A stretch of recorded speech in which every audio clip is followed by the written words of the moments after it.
네, 안녕하십니까. UMP플의 이진병이스라고 합니다. 2021년도 문화정보 서비스 통합지원체계 강화 운영사업 2차 웹사이트 품질 교육을 실시하도록 하겠습니다. 전체적인 순서는 웹사이트 품질 관리 개요와 웹사이트 품질 관리 세부사항 순으로 설명을 드리겠습니다. 1차 교육 때 말씀드린 것처럼 웹사이트 품질 관리는 행정공공기관 웹사이트 구축 운영 가이드 2019년도 12월에 개정된 부분에서 시작하였고요. 매년 정책정보 확인 주간을 통하여 분기별로 보고서를 작성하도록 되어 있습니다. 전체적인 전자정보 품질 지침은 웹접근성, 그다음 호환성, 웹 개방성, 웹사이트 접속성, 그다음 편의성, 그다음 효율성과 신뢰성 순으로 구성되어 있습니다. 전체적인 기본적인 내용은 아래와 같고 전체적인 부분들은 세부적으로 다음 차트에서 설명을 드리도록 하겠습니다. 웹사이트 품질 관리에 대한 세부 사항입니다. 전체적으로 웹접근성과 호환성, 개방성, 편의성, 접속성, 효율성 순으로 설명을 드리도록 하겠습니다. 웹접근성이라는 것은 장애인, 고령자 등의 웹사이트 제공하는 정보에 비장애인과 동등하게 접근하고 이를 이용할 수 있도록 제공하는 부분입니다. 지금 침해 사례를 들어보면 국내에서도 2017년도에 시각장애인 단체들이 정보격차를 통해서 전국 960분이 집단소송을 해가지고 1인당 원고 200만 원씩 57억을 요구하였고 이 중에 3억 이상의 배상 책임을 인정했습니다. 미국 같은 경우에는 도미노 피자나 일반 웹사이트에서 접근성이 되지 않는 부분에 대해서 2019년 10월에 법원의 최종 장애인들의 승소를 들어준 사례도 있습니다. 그래서 국내 같은 경우에도 국내 대형 온라인 쇼핑몰이라든지 이런 부분에 웹접근성에 대해서 지키지 않아서 지금 대법원에서 마지막 2심까지는 장애인들의 손을 들어줬고요. 대법원 판례를 기다리고 있습니다. 그 외에 올해 같은 경우에 접근성이 많이 화두가 돼가지고 국회 청문회라든지 이런 쪽에 과기정통부라든지 국토부 쪽이라든지 그다음 인증마크를 획득하고 있는 기관이라든지 접근성에 대해서 좀 더 많은 얘기들이 있었습니다.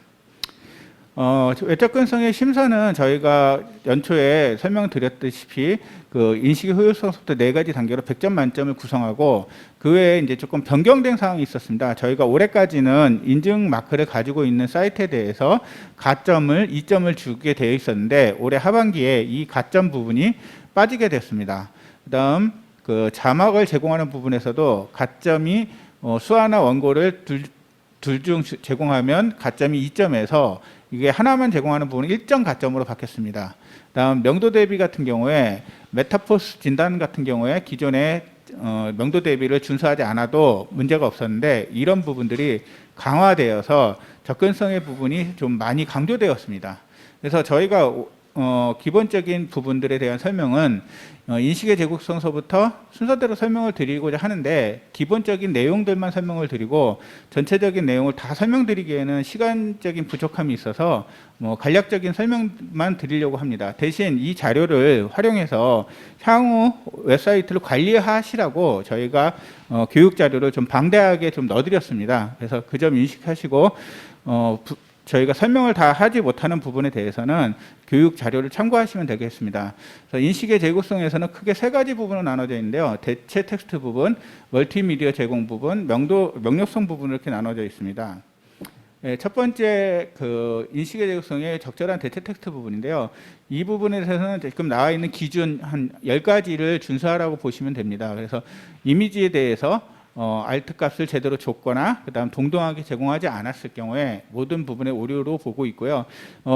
지금 올해 2차 진단에서 해보시면은 1차 진단 때 많은 오류 나왔던 부분들을 많이 수정하셨는데 대부분 내년도에 또 이 사업을 하게 되면 다시 오류가 나오는 부분들이 대부분 알트 값을 유지보수에서 동일하게 제공하지 않는 경우들이 많습니다.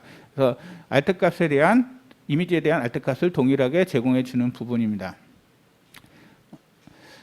멀티미디어 자막 제공 부분은 아까 말씀드린 것처럼 수화나 자막을 제공하게 되어 있는데 수화나 자막 제공에서 둘 중에 하나보다는 둘 다 제공했을 때 가점을 부여하고 있습니다. 그래서 동영상을 제공할 때는 수화와 자막을 같이 제공해 주시면 좋겠습니다. 명료성 부분입니다. 색에 관한 무관한 인식, 콘텐츠 인식 부분입니다. 요거는 색으로만 구별되는 콘텐츠에 대해서 색이 아닌 다른 정보로도 인식할 수 있도록 제공하라는 부분입니다. 그래서 뭐 페이지 내비게이션이라든지 그 메뉴에서 활성화되어 있는 창들을 실질적으로 선택했을 때 그런 것들이 잘 전달될 수 있도록 색이 아닌 다른 부분으로 구별할 수 있도록 제공해 주시는 부분입니다. 명확한 지시사항 부분입니다. 이거는 어떠한 콘텐츠에 대해서 여기저기 부분을 명확하게 인식해 주라는 부분입니다. 올해 강조되어 있는 부분들이 아까 말씀드렸지만 명도 대비 부분인데요. 그 콘텐츠와 배경색의 명도 대비를 4.5대 1로 제공하라고 그랬는데 저희가 평가할 때는 기존에도 말씀드렸지만 3대 1 정도가 되면 그 부분에 대해서 오류가 없다고 보는 걸로 보여집니다. 그래서 올해 아까 말씀드린 메타포타 같은 경우에 기호 같은 경우에 어떤 정보를 가지고 있는 기호를 제공했을 때 그런 부분에도 명도 대비를 제공해야 된다는 부분입니다. 운영의 용이성 부분입니다. 운영의 용이성은 입력 장치의 접근성과 충분한 시간 제공, 그 다음에 키보드에 대한 부분은 마우스로 사용할 수 있는 부분에 대해서, 그러니까 마우스로 제공하는 정보에 대해서 모든 정보를 키보드도 사용할 수 있도록 제공하라는 부분입니다. 이 부분에서는 실질적으로 상지장애인 같은 경우에 마우스를 사용할 수 없기 때문에 기본적으로 시각장애인이나 상지장애인들을 위해서 모든 컨텐츠는 키보드로도 제공하라는 부분입니다. 초점 이동 부분입니다. 시각장애인들이나 상지장애인들을 위해서 초점이 이동되는 부분들을 보여주는 부분이고요. 두 번째로 초점에 대해서 순차적으로 제공될 수 있도록 논리적으로 제공하라는 부분입니다. 그래서 보여드리는 것처럼 포커스의 초점의 순서는 위에서 아래로 왼쪽에서 오른쪽으로 차분차분하게 이동하는 것이 그 순서를 말씀드립니다. 조작 기능 부분입니다. 이거는 컨트롤러에 대한 부분인데요. 저희가 컨트롤할 수 있는 사이즈가 전체 6mm 이상이 돼야 된다는 부분입니다. 이때 저희가 확인하는 부분들은 픽셀로 확인했을 때 17 곱하기 17 픽셀이 이상이 되도록 제공하시면 됩니다. 그래서 17픽셀이 안 될 경우에 패딩 값을 줘가지고 전체적으로 패딩을 늘리거나 줄여주시면 됩니다. 정지 기능 부분인데요. 이 컨텐츠가 움직이는 컨텐츠에 대해서는 정지 기능을 제공해 주시면 됩니다. 이 부분은 저희가 금년도 전체 문화정보 서비스 진단했을 때 대부분 사이트들이 다 준수하고 있어서 많이들 잘 되고 있는 부분들입니다. 반복 영역 건너뛰기 부분입니다. 이 부분에서 저희가 진단을 해보면 가장 많은 부분들이 i11 기준으로 저희가 반복 영역 건너뛰기를 확인하다 보니까 i11의 오류 때문에 메인 페이지에서 반복 영역 건너뛰기가 안 되는 사례들이 가끔 있습니다. 그래서 이것을 점검할 때는 반복 영역 건너뛰기가 화면상에 꼭 나오고 그 다음에 그것을 i11에서 눌렀을 때 정상적으로 동작이 되는지를 다시 한번 확인해 보시면 됩니다. 제목 제공 부분인데요. 각 페이지마다 제목을 잘 제공해야 되는 부분과 그 다음 컨텐츠에 대한 컨텐츠 블록 부분을 제공하는 부분, 그 다음에 전체적으로 프레임이 존재했을 때 프레임에 대한 제목도 실질적 정보가 있을 경우에 프레임의 정보를 제공하고 프레임이 정보가 없을 경우에는 빈 태그로 빈 페이지라고 타이틀을 꼭 제공해 주셔야 되는 부분입니다. 올해 점검하면서 적절한 링크 텍스트 부분도 많이 강조가 됐었는데요. 텍스트의 컨텐츠에 대한 정보가 제대로 작성되지 않았을 경우에 예를 들어서 열린 버튼이라든지 닫힌 버튼이라든지 그 다음 더보기라든지 이런 부분에서 전체적으로 오류가 있는 부분들이 많았습니다. 그래서 더보기 같은 경우에는 어떤 곳에서 보는 부분이다 라는 부분을 명확하게 해주시고요. 특히나 페이지 안에 트리 구조로 무엇인가 열리거나 닫힐 때 펼침과 닫힌 부분에 대한 정보도 꼭 제공해 주셔야 됩니다. 이해 용이성 부분입니다. 이해 용이성에서 가독성 부분의 기본 언어 부분인데요. 기본 언어에서는 대부분 국문 같은 경우에 잘 제공을 해주시는 경우들이 되게 많은데 혹시나 영문 사이트 같은 경우를 랭귀지를 KO로 해서 동일하게 한글 사이트로 인식하게 하는 경우들이 있습니다. 이런 경우에 오류가 가끔 나오는 사례들이 있습니다. 이런 부분들을 조심해 주시면 됩니다.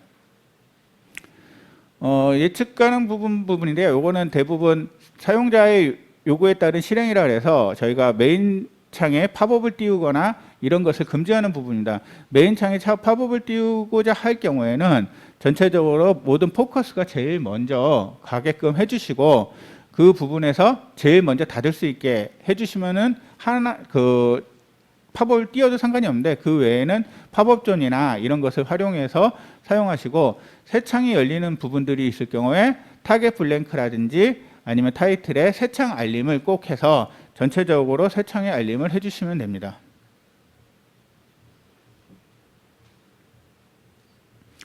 콘텐츠의 논리적인 순서 부분인데요. 이 부분은 콘텐츠가 순서대로 배열이 되어 있느냐, 배열이 되어 있지 않냐. 공지사항이면 공지사항 밑에 정보가 제공하고 더보기가 나가야 되는데 그렇지 않고 탭 제목들을 먼저 나가고 정보가 나가게 되면 논리적인 순서대로 제공되고 있지 않다고 보는 겁니다.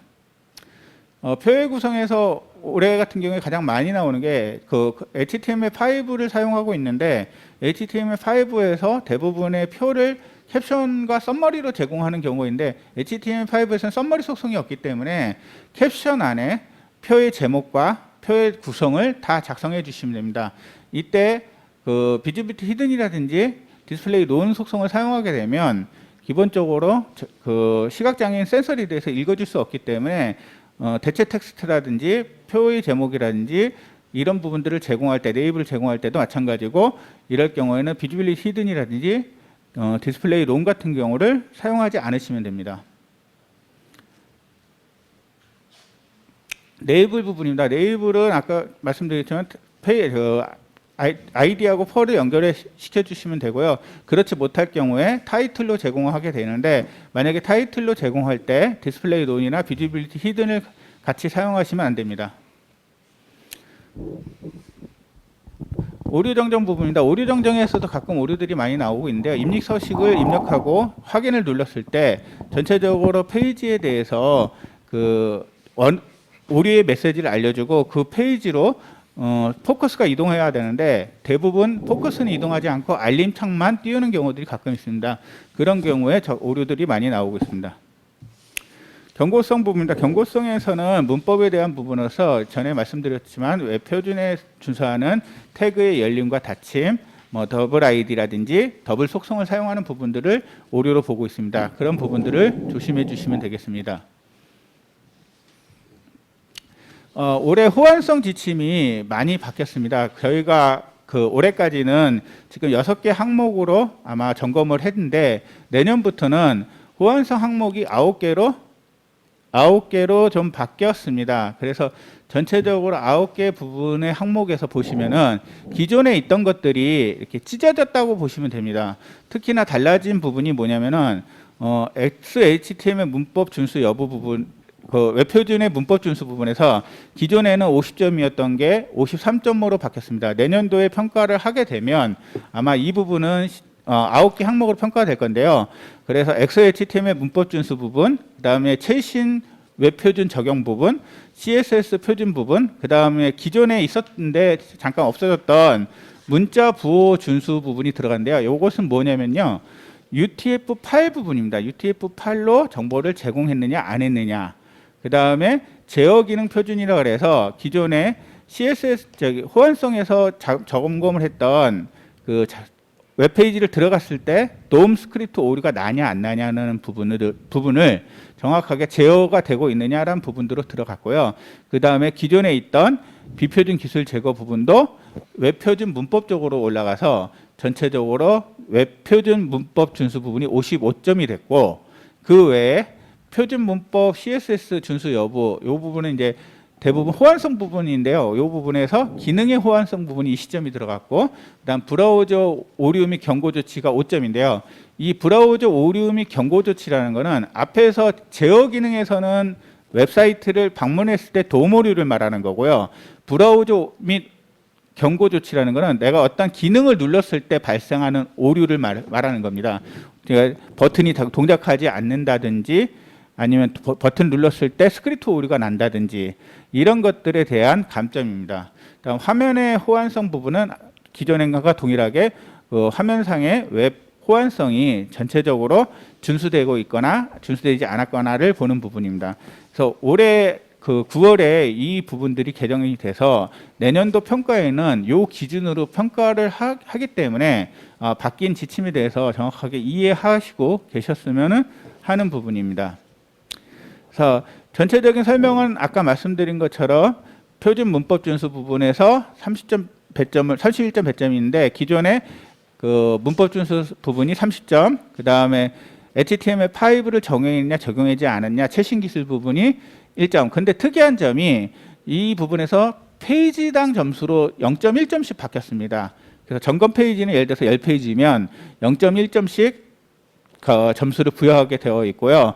그 다음에 표준 CSS 부분에서는 마찬가지로 W3C 밸리데이션을 통해서 점검을 하게 되어 있고 레벨 3에서 진단을 한다라는 부분. 이게 레벨이 2냐 3냐에 따라서 오류가 나오는 것들이 틀립니다. 그 다음에 아까 말씀드렸던 한글 문자 부호 부분인데요. 이 문자 부호 부분에는 UTF-8로 적용이 됐느냐 안 됐느냐. 이 부분은 기존에 EUC와 KR을 사용하는 사례들이 가끔 있는데 EUC와 KR을 사용하게 되면 전체적으로 그 데이터를 저장할 때 그 적용을 할 수 없는 글자 부호들이 있습니다. 예를 들어서 정확하게 말씀드리면 뭐 표현할 수 없는 꽉이라든지 꾀기라든지 이런 단어들이 그 EUC와 KR에서는 적용되지 않기 때문에 문자 부호를 UTF-8로 하고 거기에 따라서 적용을 했느냐 안 했느냐를 요번에 새로 들어간 변경 사항으로 보시면 됩니다. 아까 말씀드린 것처럼 제어 기능에서는 DOM이라든지 ECM 스크립트의 오류를 부분을 보는 건데요. 이것도 마찬가지로 그 오류가 없는 경우에 1점씩 가점한다라는 부분을 보시면 되겠습니다. 다음 비표준 개설 제거 부분은 뭐 플러그인이라든지 액티브X 부분을 말씀드리는 거고요. 아까 말씀드렸던 기능 호환성에서 웹브라우저에 대한 기능적인 호환 부분, 그 다음 변경된 부분이 브라우저의 부가 기능을 이용해서 해당 페이지 내에 스크립트 오류라든지 DOM 오류가 발생했을 때 아까 말씀드린 부분이 이겁니다. 이때는 페이지에 접속할 때가 아니고 페이지에서 어떤 기능을 각각이 실행했을 때 그때의 오류를 보는 부분입니다. 그리고 화면 호환성 부분은 4종 중 3종 이상의 브라우저에서 호환성 확보하는 부분을 이야기 드립니다. 문법 부분에 대한 부분들은 앞에서 설명을 대략적으로 전에 1차 때 수업을 했던 부분들이기 때문에 그냥 스킵을 하고 넘어가겠습니다. 개방성 부분입니다. 개방성 부분은 올해 처음 아마 그 하신 분들이 계실 텐데요. 그 웹에 대한 검색 엔진의 개방 부분입니다. 이 부분은 전체적으로 다른 쪽에서 점검할 때는 행안부에서 점검할 때는 지금 검색 엔진 배제 부분만을 가지고 보통 점검을 합니다. 근데 저희가 기본적인 개방성 지침은 검색 엔진 접근과 검색 엔진 배제 선언 부분, 그다음 특정 페이지 차단 부분, 페이지별 정보 수집 부분, 페이지별 URL 차단 부분으로 구별돼서 점검을 한다라는 것을 설명을 드리고요. 이 부분은 뭐 기존에 또 마찬가지 여기 부분은 설명을 드렸기 때문에 변동 사항이 없는 부분들은 넘어가도록 하겠습니다. 올해 전자정보 UI UX에 대한 부분이 조금 많이 바뀌었는데요. 저희가 연초에 진단할 때는 137개 기준으로 진단을 드렸었어요. 근데 하반기에도 137개 기준으로 진단 기준은 그런데 실질적으로 행안부에서 점검할 때는 50개에 대한 점검표를 변경을 했고 기존에 평가할 때는 어떤 부분은 준수, 미준수, 해당 없음으로 이렇게 구별을 했는데 그 부분은 명확하게 변경했습니다. 그래서 어떤 부분은 준수와 미준수로 꼭 없으면 미준수로 가는 부분으로 정리를 했습니다. 기존에는 해당 없음이 있어서 해당 없음으로 내용이 없으면 뺐었는데 그런 부분들이 준수와 미준수로 변경된 거, 그 다음에 기존처럼 준수와 미준수와 해당 없음으로 그대로 존재하는 거, 이렇게 구별됐다라고 보시면 됩니다. 지금 여기에 나와 있는 장표에 있는 그 점검표는 총 50가지 항목인데요. 그것을 전체적으로 나열된 부분입니다. 그 다음에 이 부분에서 좀 많이 바뀌었는데요. 제가 설명을 간략히 드리면 브랜드 영역에서 헤더와 푸터 부분에 준수와 미준수로 바뀌었고 개인정보 처리 방침을 표시했냐라는 부분이 있는데 이때 개인정보 처리 방침 같은 경우에는 동일한 색깔로 하면 안 되고 7대 0이 넘는 다른 색깔이라든지 다른 진짜 다른 것보다 글자가 크다든지 아니면 밑줄을 그다든지 이렇게 확연하게 구별을 시켜줘야 준수로 봅니다. 그런 부분들이 조금 달라졌고요. 그다음에 메인 메뉴 부분도 마찬가지로 준수냐 미준수냐 해당 사항이 없는 부분이 없이 그대로 갔고요. 그다음 탭 부분은 기존처럼 동일하게 준수, 미준수, 해당 없음으로 구성이 됐습니다. 그래서 브레드크럼이라든지 사이트 맵, 예를 들어서 사이트 맵을 아예 안 넣었다. 그러면 사이트 맵을 안 넣은 것은 기존에는 해당 사항이 없음으로 봤었는데 그렇지 않고 미준수 부분으로 본다라는 것을 아셔야 될 겁니다. 그래서 달라진 부분이 해당 사항이 없음으로 빠졌던 부분들이 꼭 준수냐 미준수. 그래서 내가 제공을 하지 않은 부분들은 미준수 되는 거다. 그러니까 기능을 제공하지 않는 것들, 사이트 맵을 안 줬다든지 통합 검색을 안 줬다든지 이런 부분들은 변경이 됐고요. 이때 통합 검색에서는 또 기준이 조금 다릅니다. 페이지가 내가 가지고 있는 페이지가 50페이지 미만일 경우에 이때 50페이지라는 거는 실질적으로 계산을 어떤 식으로 하냐면요. 우리가 구성하고 있는 페이지가 한 10페이지다. 거기에 탭 메뉴들이 있을 수가 있으니까 곱하기 3을 했을 때 50페이지가 넘지 않으면 통합 검색은 없어도 된다고 해당 사항 없음으로 빼기도 합니다. 그러니까 기준이 약간씩 변경이 된 부분들은 있습니다.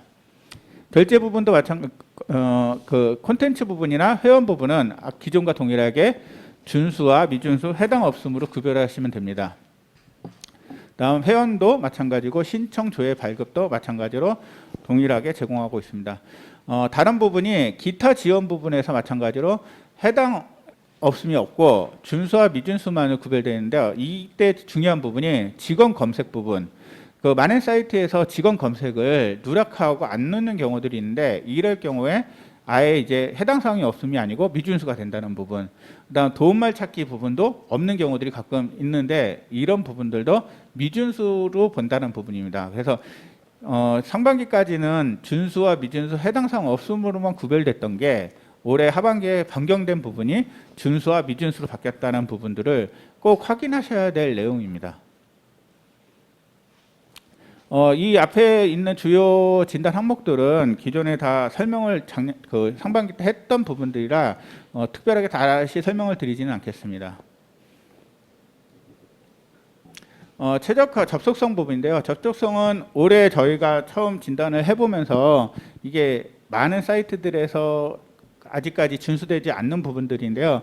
응답 속도는 3초 이내, 용량은 3메가 이하로 메인 페이지를 준수해야 되는데 전체적으로 디자인이라든지 이미지들이 많은 사이트들이 많다 보니까 준수하는 율이 좀 적습니다. 근데 이 부분은 웹의 이미지는 해상도가 아주 좋다고 해서 실질적으로 퀄리티가 달라지는 부분들은 아니니까 되도록이면 이미지라든지 폰트라든지 이런 부분들을 줄여서 3메가 이하, 3초 이하로 제공하라는 부분입니다. 이것 같은 경우에도 페이지 웹페이지 스피드라든지 웹페이지 테스트라든지 이런 쪽에서 진단을 해보실 수 있으니까요. 별도로 진단을 한번 해보셔서 우리 사이트가 웹사이트 속도가 몇 초 정도 된다. 그 다음 웹페이지 용량이 어느 정도 된다. 이걸 계속적으로 지속적으로 관리해야 되는 부분입니다. 신뢰성 부분에서는 자료의 현행화라든지 뭐 이런 부분들은 기존에 1차 때 교육했던 부분들이었기 때문에 저희가 생략하도록 하겠습니다. 네, 전체적으로 웹사이트에 대해서 품질 가이드를 설명드렸는데요. 기존에 했던 거하고 달라진 부분들이 이제 크게 세 가지 부분이 있었습니다. 웹 접근성에 가점을 주는 부분이 빠졌기 때문에 그 부분은 내년도 평가할 때 저희도 문화정보 평가할 때 기존에 2점을 줬던 부분들이 많이 있었습니다. 품질 마크를 획득했기 때문에 이 부분이 왜 빠졌냐면은 실질적으로 품질 마크를 획득해도 지속적인 관리를 안 해서 접근성 점수가 내려가는 사이트가 있었고요. 올해 국회에서 접근성을 준수하지 않았는데 마크가 나간 부분이 있다 그래가지고 청문회에서도 품질 기관들이 소환되기도 했었습니다. 그래서 품질 마크가 있으니까 우리 거는 잘 돼 있다라고 판단하시지 마시고 그런 부분 다시 한번 체크하시고 유지보수 할 때마다 업데이트 하실 때마다 해주셔야 되는 부분 하나가 바뀐 거고요. 그다음 크게 두 번째 웹 표준적 호환성 부분이 기존의 6개 항목에서 세분화돼서 9개 항목으로 바뀌었다는 부분. 그 다음에 전자정보 UI UX가 137개 항목이 있는 건 그대로 있습니다. 하지만 점검할 때는 50개 점검 항목을 가지고 하는데 이 50개의 점검 항목이 준수냐 미준수냐 해당 사항이냐 이렇게 세 가지로 되어 있었는데 그것이 이제 준수와 미준수가 있는 게 있고, 준수와 미준수와 해당 사항이 없음이 있는 거 있다라는 거. 요것이 이제 크게 세 가지가 변경된 사항들입니다. 그래서 내년도 아마 사업을 하시게 되게 되면은 이 점 유의하셔서 준비하시면 될 거고요. 저희가 2차 보고서가 또 나가고 이의 제기가 있거나 궁금하신 사항이 있으신 분들은 콜센터나 여기 콜센터 메일로 문의를 주시면 성실하게 답변을 드리겠습니다. 이상으로 그 웹사이트 품질 관리 지침에 대한 설명을 마무리 짓겠습니다. 다음으로는 BABO 커뮤니케이션 범인균 대표님께서 웹사이트 디자인 트렌드에 대해 설명해 주시겠습니다. 질문이 있으신 분들은 채팅창에 남겨주시기 바랍니다. 안녕하세요. BABO 커뮤니케이션 범인균 대표입니다. 오늘은 2002년 웹 디자인 트렌드를 네 가지의 주제를 가지고 이야기를 드리도록 하겠습니다. 사실 디자인은 정답이 없는 부분들이기 때문에 여러분들이 또 다른 어떤 데이터나 그 다양한 정보를 통해서 본인에게 취향에 맞는 어떤 디자인을 선택하는 것도 유용한 방법이 될 텐데요. 다양한 그 자료들을 토대로 해서 한 4가지 그리고 소재로서 11가지의 소재를 가지고 오늘 말씀드리도록 하겠습니다.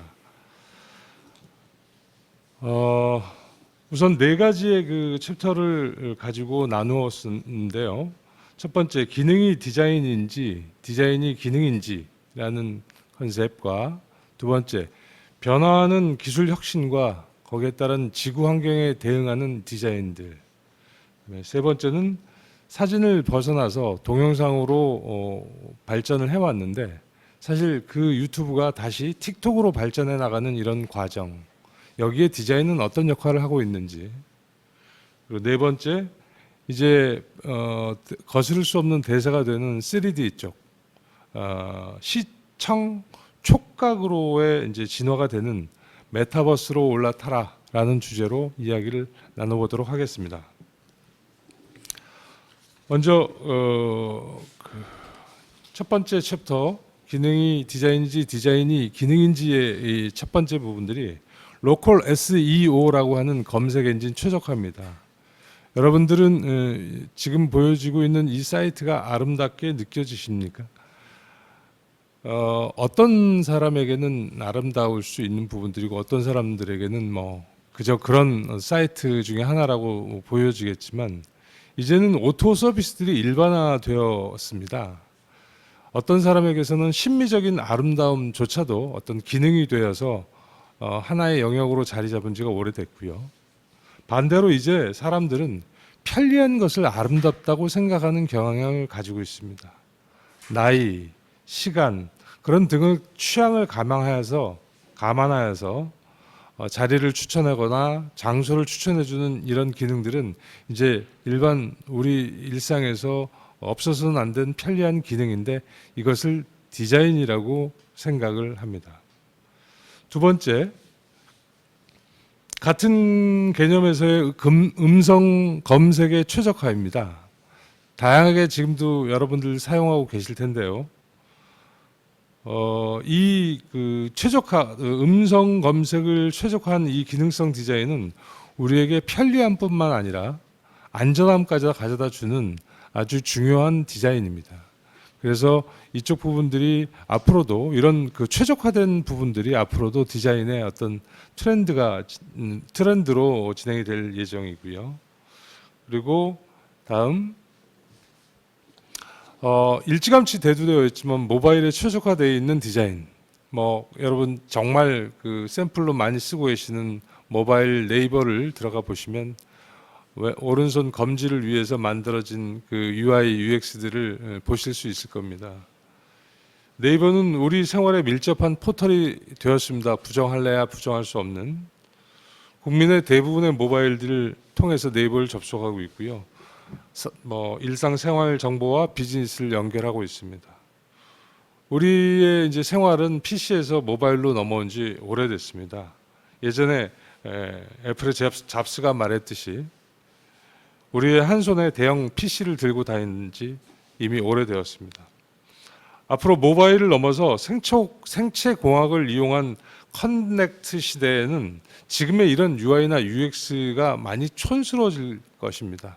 하지만 지금 이 디졸브되는 시대에는 이 모바일을 위한 그 심플한 디자인들이 대세로 자리 잡을 것입니다. 그다음 기능이 디자인인지 디자인이 기능인지의 네 번째, 동적 스크롤링입니다. 역시 처음에 있는 부분들이 애플의 사이트인데요. 이제는 일반화되어 있다고 생각할 수 있는 원페이지 스크롤링 디자인이 심플합니다. 애플의 그 많은 제품들과 그 많은 비즈니스를 품고 있음에도 불구하고 이렇게 간명하게 디자인을 한 페이지에 가장 중요하거나 가장 필요한 부분들을 중심으로 컨텐츠를 압축하여 메인 화면을 채웁니다. 사이트의 기술은 글로벌 스탠다드에 가까워지고 있기 때문에 디자인 또한 글로벌화 될 수밖에 없습니다. 오래전 우리 나라의 홈페이지들은 플래시를 기반으로 한 홈페이지가 너무나 많은 움직임과 너무나 많은 컨텐츠를 통해서 불필요한 정보들을 가지고 으쓱대던 시절이 있었습니다. 이제는 글로벌 스탠다드가 필요한 시기가 도래하였습니다.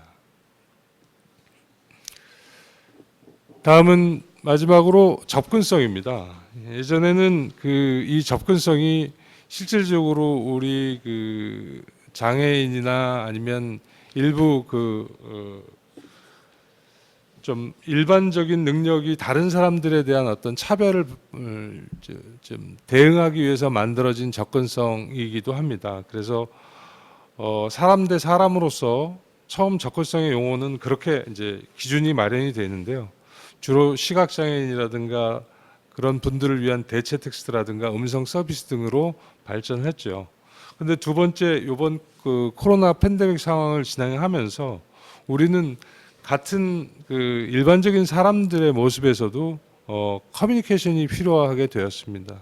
그래서 화상회의나 흔히 많이 쓰는 줌이라든가 그런 화상회의나 화상교육, 그리고 VR 등을 이용한 시청각 교육을 통해서 다양한 형태로의 접근성이 필요해진 트렌드가 대두가 됩니다.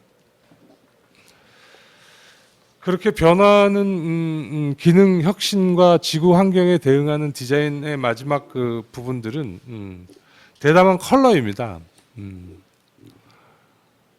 위드 코로나를 이제 진행하면서 또 다른 이제 노멀이 코로나가 끝나는 시점에서 예상되는 지금에 우리는 세상에서 어떻게 반응할지가 2002년도에 화두가 될 것 같습니다.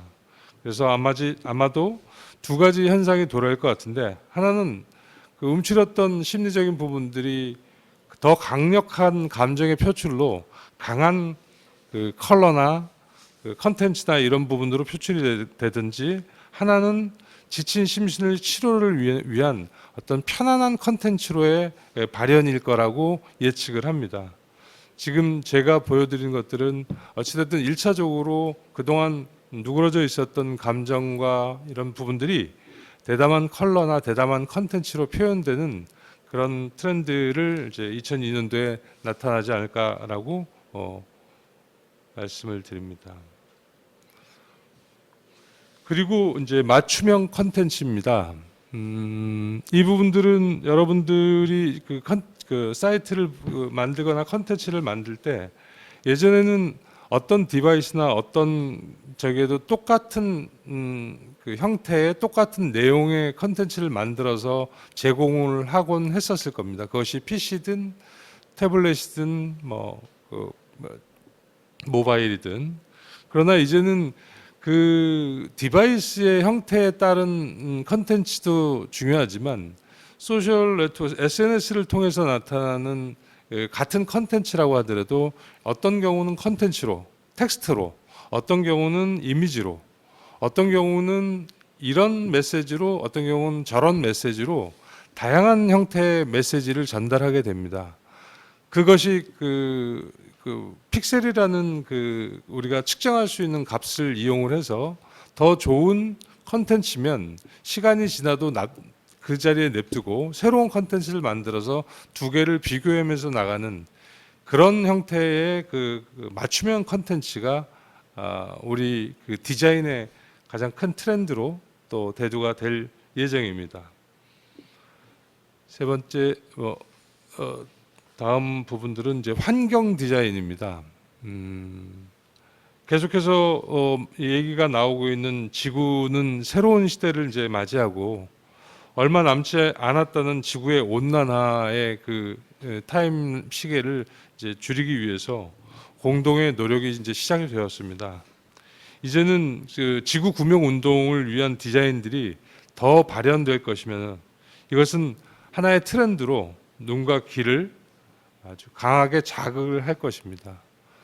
좋은 일이기 때문에 많이 참여를 하고 또 우리 같은 그 지구인으로서의 이 부분들에 대한 어떤 태도는 좀 더 긍정적이고 그다음에 적극적으로 호응해야 될 트렌드라고 생각을 합니다.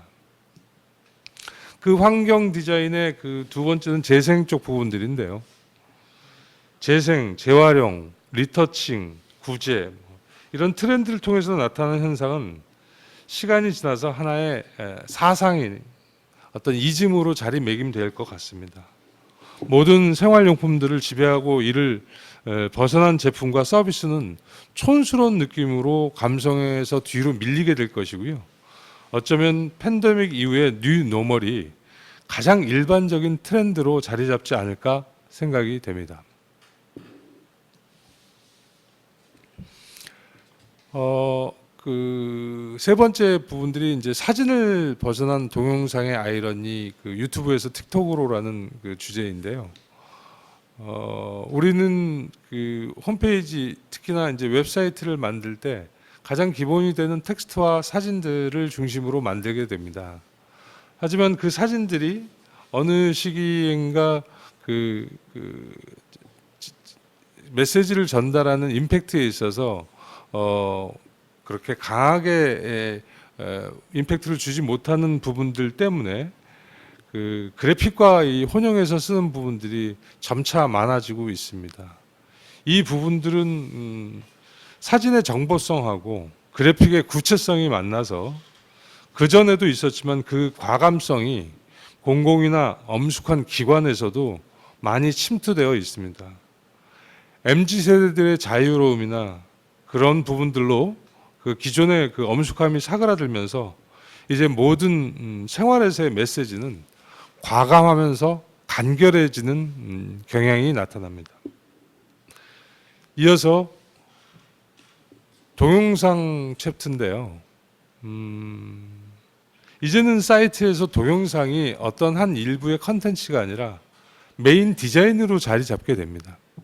물론 뭐 그 브랜드나 그 서비스나 그 메시지에 맞는 사이트에서 필요한 부분이겠지만 그 스틸이 가지고 있는 한계를 동영상으로 보완하면서 그 이미지를 구체성 있게 다가가게 됩니다. 특히나 영상 같은 경우는 반복과 이렇게 슬로우 모션을 통해서 전하고자 하는 메시지를 조금 더 역동적으로 전달하게 됩니다.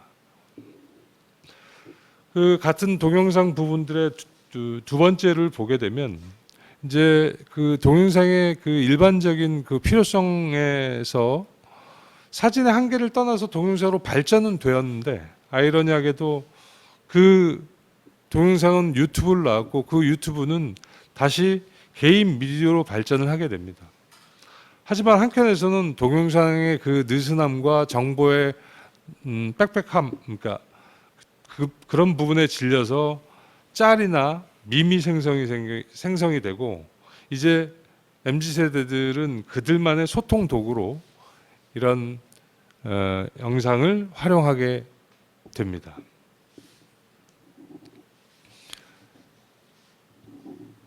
이제 3D 쪽 부분들입니다. 마지막 3D 부분들은 사실 우리에게 늘 있었지만 늘 가까이 할 수 없었던 부분이기도 합니다. 그 일부라고 할 수는 없겠지만 많은 분들이 게임에서 진행되는 그런 디자인들, 그런 부분들을 위한 게임 디자인들이 거의 3D의 전부를 차지했었는데요. 지금은 좀 더 가지고 있는 그 기술 환경의 발전 때문에 그 웹 환경의 고도화를 통한 용량 데이터, 고용량의 데이터가 모바일에서도 사용이 가능한 시대로 접어들었습니다. 지금 보여지고 있는 이런 그 쇼핑몰 같은 경우들은 모두가 사진이 아니라 3D 디자인으로 촬영을 해서 그 디지털로 변환한 부분들입니다. 그래서 3D 쪽 부분들이 이제 그 진행이 될 차세대의 그 어떤 디자인 트렌드로 갈 예정인데, 거기에 가장 핵심은 다음으로 보여지는 메타버스입니다.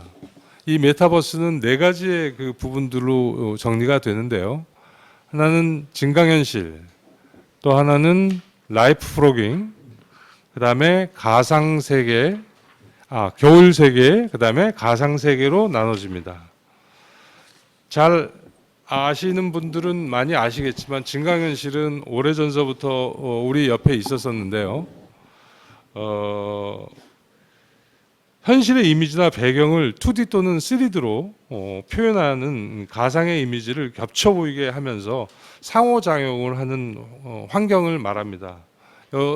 디자인에서 보여준 것처럼 별자리를 찾아주는 앱 같은 것들을 가지고 하늘에다가 비추면 별자리를 찾아주는 그런 부분들이나, 이케아 플레이스에서 자기의 공간을 비추면 그 이케아 제품들을 그 위에 이렇게 올려놓으면서 공간들을 활용해보는 이런 부분들이 일상으로 이제 들어오게 될 것 예정입니다. 두 번째는 라이프 로깅이라고 하는 부분들인데, 일상적인 경험과 정보를 뭐 텍스트나 이미지나 영상 등을 기록해서 저장하는, 묘사하는 기술입니다. 여러분들이 많이 사용하고 있는 부분들이기 때문에 이 부분들은 넘어가도록 하겠습니다.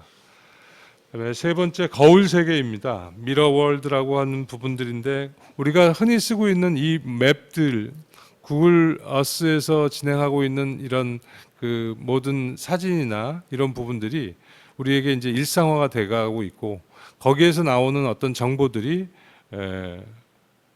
사실적으로 반영이 되면서 정보면에서 확장된 가상 세계를 얘기해 줍니다. 그다음에 마지막으로 네 번째, 우리가 흔히 이해를 하고 있는 뭐 가상 세계라고 생각하고 있는 부분들인데요. 로블록스라든가 제페토 같은, 그리고 한 2000년대 초반에 나왔던 세컨드 라이프 같은 이런 형태의 3D 가상 세계를 만들어 놓고 현실과 유사하거나 또는 완전히 다른 대안적 세계를 디자인 데이터를 통해서 구체화한 그런 세계입니다. 여러분들이 뭐 내용들은 더 진행을 찾아보시면 어떤 내용인지, 그래서 이런 제반적인 메타버스를 기반으로 한 우리 삶의 어떤 트렌드들이 우리 주변에 있는 시각적인 디자인이나 그다음에 뭐 서비스나 이런 제반적인 부분들에서 영향을 미칠 것으로 생각이 됩니다. 그리고 기타 여러 가지 의견이 있는데요. 비대칭 레이아웃, 그다음에 극단적인 미니멀리즘 또는 맥시멀리즘, 그다음에 도형이나 추상적인 디자인, 그다음에 애니메이션이 포함된 디자인들, 그리고 블랙 앤 파스텔 색상을 이용을 해서 브랜드를 더 강화하는 부분들, 그다음에 스크롤 효과, 그다음에 핸드 드로잉, 손그림을 이용한 컨텐츠의 요소들, 그다음에 주의를 큰 제목의 사용들이 대체적으로 내년에 어떤 디자인들을 끌어간다라고 생각을 하는데요. 이 부분들을 마지막으로 디자인 트렌드는 말씀을 드리고요. 뒷부분에서 짧게나마 이제 그 홈페이지를 만들었었던 그 업체 대표로서 간단하게 몇 가지 페이지들을 이제 말씀을 드리면, 실질적으로 여러분들도 알다시피 그 모든 이제 사이트의 기반이 모바일 퍼스트에서 모바일 온리로 진행되고, 그렇게 돼가는 과정입니다. 거의 커머스 분야에서는 80% 이상을 모바일에서 결제가 이루어진다는 그 통계가 있고요.